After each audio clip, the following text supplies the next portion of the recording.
Mind পাওয়ার magic, মনের শক্তি অসীম। আজকের বিষয় কৃতজ্ঞতার শক্তি। মানুষকে প্রতিদিন সকালে ঘুম থেকে উঠেই প্রথমেই কৃতজ্ঞ হওয়া উচিত যে একটি নতুন দিন পেয়েছি। এই দিনের জন্য আমি ধন্যবাদ জানাই, কৃতজ্ঞতা জানাই। তারপর বাড়ির বাসাবাড়ির চারদিকে চোখ বুলিয়ে প্রচুর আসবাবপত্র, ফ্রিজ ভর্তি খাবার, শেলফ ভর্তি কাপড়-চোপড়, ধন্যবাদ, ধন্যবাদ, ধন্যবাদ।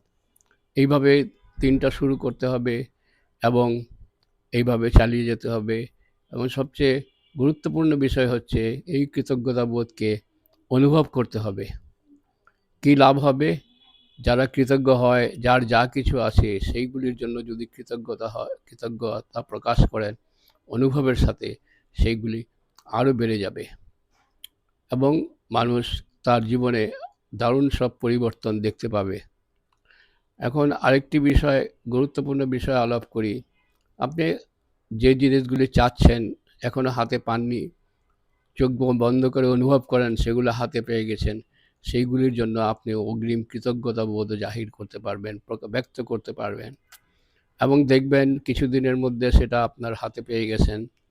কৃতজ্ঞতা আসলেই একটি শক্তিশালী অভ্যাস। তো আশা করি আপনারা কৃতজ্ঞতা শক্তি সম্পর্কে অবগত হয়েছেন এবং কৃতজ্ঞতা বোধ সম্পর্কে নানা আরও সামনে জানতে পারবেন। কৃতজ্ঞতা প্রকাশ করার সময় অনুভূতিটা কেন জরুরি? কারণ অনুভূতির সাথে আমাদের সাবকনশাস মাইন্ড বা সুপার কনশাস মাইন্ডের একটা যোগাযোগ আছে।